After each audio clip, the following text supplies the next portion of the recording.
அனைத்துலக சினிமா ரசிகர்களுக்கு சினிமா கொட்டகையின் அன்பான வணக்கம். 1941ஆம் ஆண்டு வெளிவந்த அனைத்து படங்களையும் வரிசையாக பார்த்து வருவதில், அந்த வரிசையில் இப்போது நாம் அறிந்து கொள்ள இருக்கும் திரைப்படம் பக்த கௌரி என்ற படமாகும். இந்த படத்தை சேலம் மாடர்ன் தியேட்டர் சார்பாக டி.ஆர். சுந்தரம் அவர்கள் தயாரித்திருக்கின்றார். தன்னிடம் சில காலம் உதவியாளராக பணியாற்றிய எஸ். நடானி என்பவரை இந்த பக்த கௌரி திரைப்படத்திற்கு இயக்குனராக நியமித்தார் தயாரிப்பாளர் டி.ஆர். சுந்தரம் அவர்கள். இனி இந்த திரைப்படத்தின் கதை சுருக்கம் என்ன என்பதை பற்றி பார்ப்போம். இத்திரைப்படம் திருவிளையாடல் புராணத்தில் வரும் ஒரு பகுதியை அடிப்படையாக கொண்டு எழுதப்பட்டிருக்கிறது. சிவனும் விஷ்ணுவும் ஒருவரா அல்லது வேறு வேறா என்பதே இந்த திரைப்படத்தின் கருவாகும். அப்போது இது சம்பந்தமாக பூலோகத்தில் பல இடங்களில் இந்த விவாதம் வாக்குவாதமாக உருவெடுக்கின்றன. இதனை அறிந்த நாரதர், இதற்கு ஒரு முடிவை சொல்லுங்கள், மண்ணுலக மக்கள் அடித்து கொண்டு சாகிறார்கள் என்று நாரதர் சிவபெருமானிடம் கேட்டுக்கொண்டதன் பேரில் உடனே சிவபெருமான் இதற்கு ஒரு முடிவெடுக்கிறார். அதாவது கலவரம் நடக்கும் அந்த இடத்தில் விருபாக்கன் சுபவரதை என்ற தம்பதிகளுக்கு கௌரி என்ற பெண்ணை பிறக்க வைத்து, அவள் பருவ வயதை அடைந்ததும் நரசிம்மன் என்ற வைணவ இளைஞனை காதலிக்க வைத்து திருமணம் செய்து வைக்கிறார். கௌரி தனது கணவன் நரசிம்மன் வீட்டிற்கு செல்லும் பொழுது அங்கே இவள் வணங்கும் கடவுளுக்கு எதிர்ப்பு வருகிறது. இங்கு நீ சிவனை வணங்கக்கூடாது, விஷ்ணுவை மட்டுமே வணங்க வேண்டும். அப்படி நீ சிவனை வணங்கினால் நீ இந்த வீட்டில் இருக்க முடியாது என்று மாமியார் சித்திரவதை செய்கிறார். நரசிம்மனும் கடவுளுக்காக இந்த குடும்பத்தில் சண்டை வேண்டாம் என்று தன் தாயிடம் வேண்டுகிறான். ஆனாலும் அந்த தாய் கேட்பதில்லை.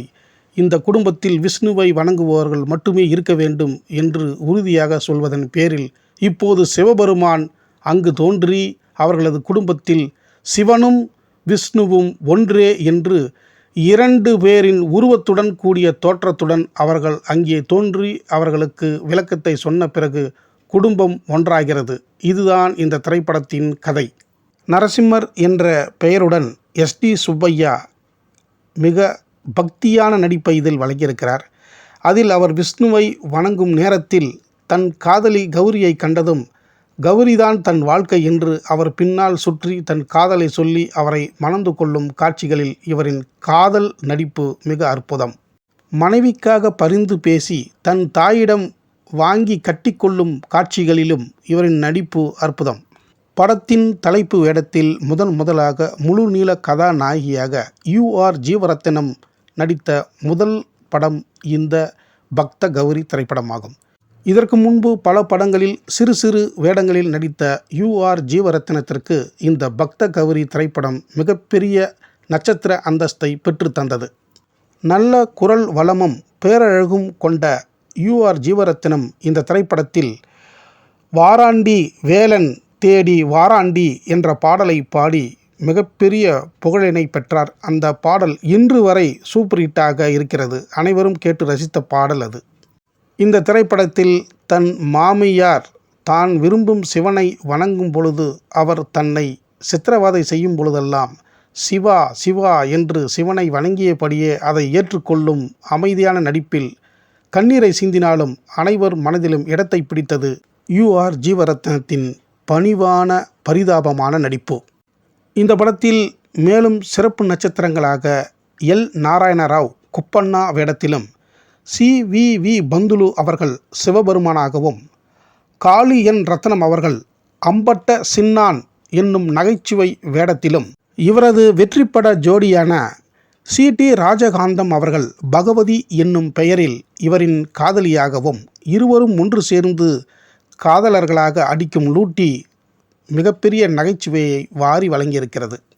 சுபவரதை என்ற பெயருடன் கௌரியின் தாயாகவும், குழந்தைக்காக இயங்கும் பொறுப்புள்ள தாயாகவும், கணவனுக்கு கட்டுப்பட்டு வாழும் மனைவியாகவும் ராஜாமணியின் நடிப்பு நிறைவாக இருக்கிறது. விருப்பாக்கன் என்னும் வேடத்தில் கௌரியின் தந்தையாக கே. பெருமாள் அவர்கள் கவனிக்கக்கூடிய நடிப்பை வழங்கியிருக்கிறார். கடவுளிடம் பணிந்து தனக்கு குழந்தை வேண்டும் என்று கெஞ்சி கேட்கும் காட்சியிலும் குழந்தை பிறந்ததும் கடவுளின் ஆலயம் சென்று வணங்கி போற்றி பாடும் நடிப்பிலும் இவரின் நடிப்பு மிகவும் அற்புதமாக இருக்கிறது. திருவேங்கடத்தான் என்ற பெயரில் சைவ கடவுள்களை கிண்டலடிக்கும் நகைச்சுவை நடிகராக டி.எஸ். துரைராஜ் அவருக்குரிய வழக்கமான கிண்டல் தனமான நடிப்பை மிக அற்புதமாக வெளிப்படுத்தியிருக்கிறார். இவர்களுடன் நாகர்கோயில் மகாதேவன், எம்.ஆர். சுவாமிநாதன், வித்தைக்காரனாக எம்.வி. ஏழுமலை போன்றோரின் நடிப்பும் சிறப்பாகவே இருக்கிறது. இந்த படத்திற்கு இசையமைப்பாளர் பெயர் என்று எதுவும் இல்லை. நாடகங்களுக்கு இசையமைத்த வாத்திய கலைஞர்கள் இந்த திரைப்படத்திற்கு இசையமைத்திருக்கிறார்கள். பாடல்களை எஸ். வேலுச்சாமி கவி என்பவரும் வசனத்தினை டி.வி. சாரி என்பவரும் எழுதியிருக்கிறார்கள். லேப் மாடர்ன் தியேட்டர்ஸ் செய்திருக்கிறது. இந்த பக்த கௌரி திரைப்படம் 18,700 அடியில் எடுக்கப்பட்டிருக்கிறது. 3/3/1941 அன்று சென்சார் செய்யப்பட்டு 5/4/1941 அன்று வெளியாகி ஓரளவு சுமாராகவே இந்த திரைப்படம் ஓடியிருக்கிறது.